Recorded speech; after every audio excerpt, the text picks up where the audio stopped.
Newcastle rock outfit Wayward Kings are riding the crest of a wave at the moment, having just released their new EP, Another Life, Another Time. The band is also recently signed with XMusic.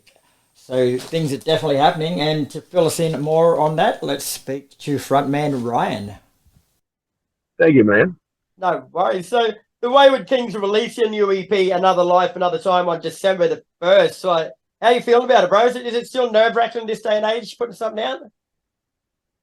Man, look, I'm pretty comfortable with it. Even some of the releases we've done in the past, I've been comfortable with, and I think there's always going to be a time when people are going to judge you, or they're going to hate it, or And I actually had a conversation with a good mate of mine the other day. He's just like, I don't like a lat. And I'm like, that's awesome feedback. You know what I mean? Because we're not out there to please everybody.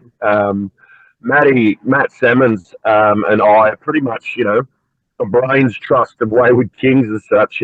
We've played together and wrote together, and we come up with a lat being, a bit of a rock tune that can sort of be consumed on different levels, you know what I mean? So, but I think it's good to have people in your corner that go, "It's shit, mate," or "It's fucking awesome," because they're the people that you really listen to. But mate, look, the more and more stuff we put out, the more and more I hope people have negative and positive feelings about. You know what I mean? So you're still smiling when you're talking about negatives, mate. So that's a good thing. Mate, mate, you got to, you know what I mean? Things might not always go to plan, but fuck, you got to have a good time doing them. Mate, I agree. So tell us a bit more about the EP from a musical point of view and what you were going for.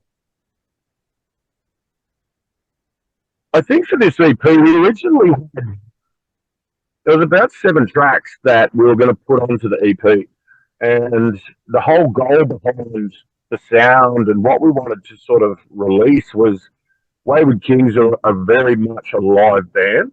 And I think in the past, I've always struggled trying to catch that essence of, a vocal performance or a breakdown or, something that hits you when you see a band live that's sometimes hard to put on an album. Yeah.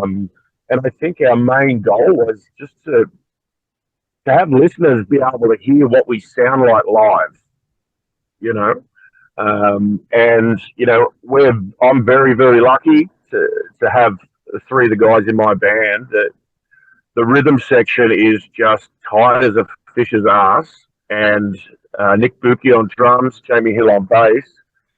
They are just, if you ever get a chance to see us, man, you'll know what I'm talking about. They're both just incredible. So all the recordings were done to a click, and there's been minimal shift with anything. So we've still created that live sound. And look, I think the vocal performance across Burn Down the Gods, which is the middle track, and The Real You, I think they were done in I think we took the first take right through for both of them. And it was, that in itself gave it a real live vibe as well, because there wasn't some stopping and starting and we'll do this first and then we'll come back to it. I walked in there and said, let's do it. I tracked the first one and I said to Lee Rolfe, did our engineering, I said, did you record it?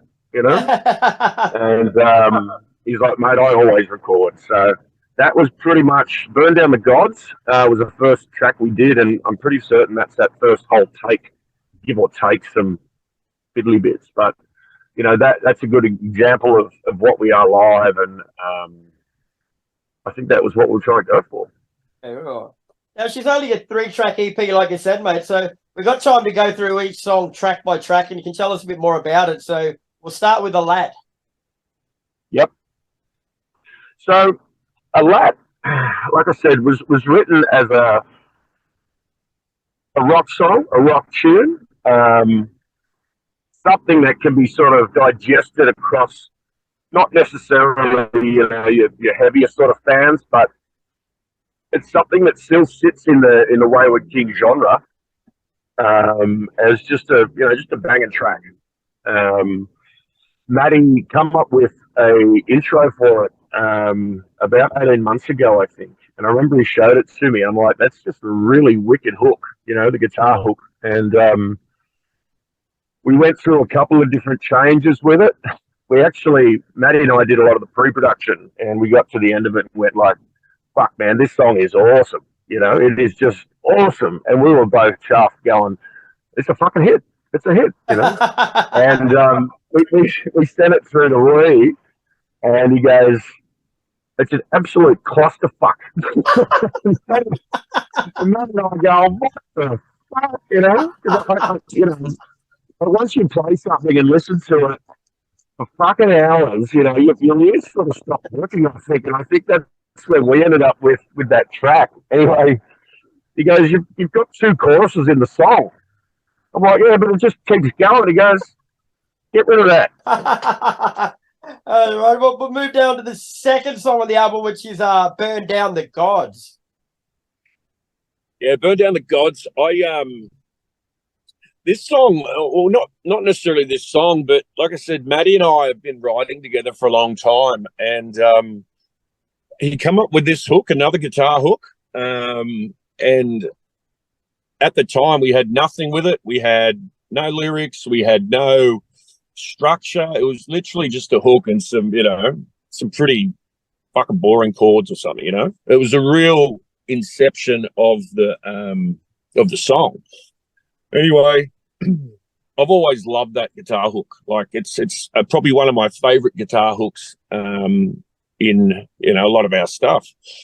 Anyway, I come up with some a narrative around, Burn Down the Gods, which I guess to me is like it's the establishment thing, fuck the establishment, burn down the gods, I'm going to make my own destiny sort of track. And that was one that we did in pre-production that was like 4.5, 5 minutes, and during pre-production, we worked with a good mate of ours, Alon, that helped us with a lot of the production side of things, and he was a real great help. Anyway, we cut that song into like 2 minutes 40 now, and it's literally start, finish, right.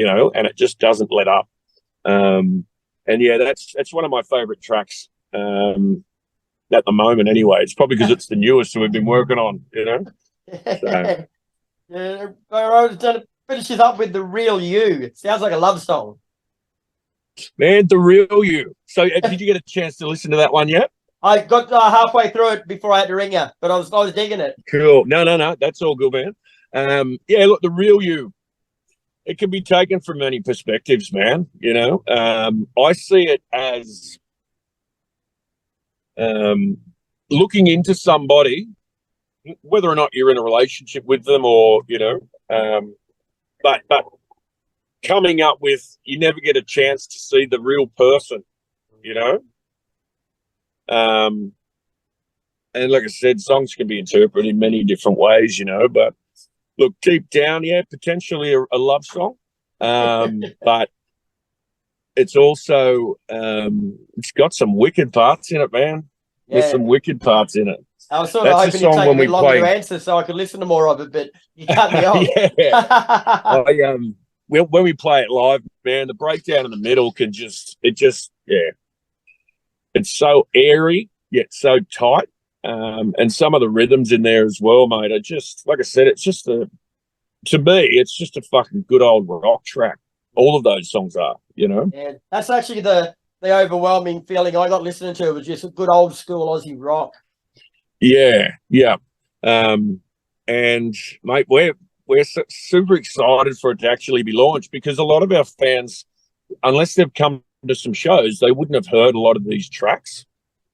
And it is a different sound compared to our, debut one that we actually set up. So yeah. Yeah, right. All right. Yeah, I noticed there's no song on the EP called Another Life, Another Time. So I'm guessing that the title has got a bit of a deeper meaning. Sorry, mate. Another Life, Another Time is actually the first track on that album if you just only use the first letters.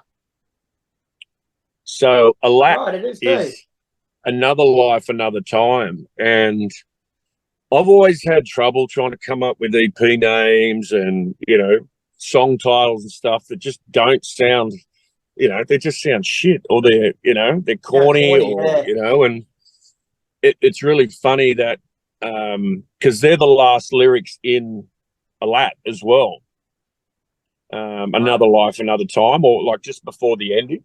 And I just felt like, the film clip that we did for a lat was shot in Rogue Scholar up here in Newcastle. We got in there for a full day and did the film clip for it. And the EP cover and the album, the EP jacket has got all of the photos from the film clip, and it just seemed like a really fitting piece to name that EP Another Life, Another Time. And to be honest, I'm pretty proud of it that I decided to do that. Yeah. Because I think it's perfect for it, man. I suppose you can't really call every release self-titled, can you? I know. I got 5 albums out, all called self-titled. Well, mate, I had nothing for the last 2 singles we released as a I dropped two tracks into the one release, and I just called it the B-sides. I did think that was a little bit unimaginative when I looked at it, to be honest. I know. I'm like, fuck, we got to come up with something. Someone say something. I think it was when I was typing it into the DSP to push OK. I'm like, fuck, what do we need to call this? All right, the B-sides, that'll do. So, yeah. There you go. And the other thing of importance that's happened with Wayward Kings this year, bro, is you're signing to XMusic, which is a new music label, mate. Like, tell us about that and what sort of things that opens up for the band. Man, it's fucking amazing, to be honest. It's something that every musician sort of dreams of, to get an opportunity like that. And it's sort of only reared its head in the last couple of months through some conversations about, who Wayward Kings are, what do we want to do, where do we want to go? And, in the back of my mind, I've always seen Wayward Kings as being, I'd like to call it a household name, but you know what I mean? It's not that. It's a band that has an awesome network around them that can actually get them to great stages, to get them to, a bunch of new listeners. And, in today's market, mate, you could have the best tracks, you could have the best outfit, unless you find those channels that allows you to get to those places, man, it never fucking happens. And I said to Maddie, I said, man,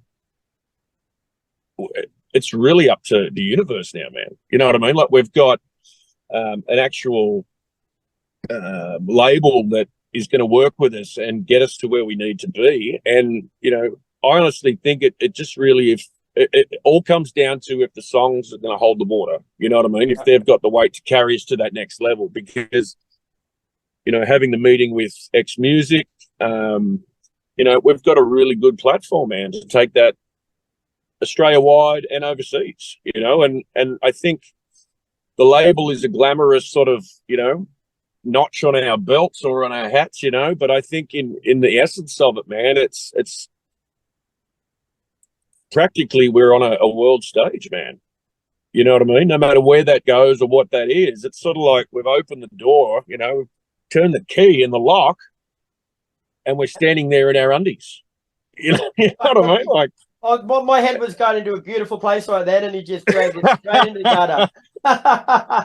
Oh, well, mate, when we're standing in our undies in some hotel room at 4 o'clock in the morning, mate, we'll remember this conversation. Gold-plated undies. There'll be gold-plated undies by then.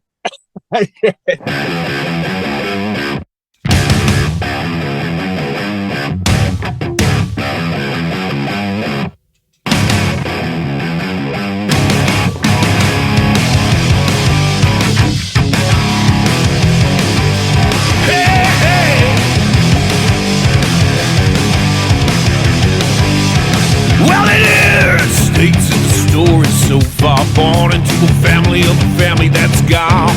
For no direction, nothing to push you bow to the devil, so the devil take charge. Seems easy as stated at the start. Stripped from your God and your soul departs. Parted by the hand that feeds too much. Parted by the God that promised not enough. Burned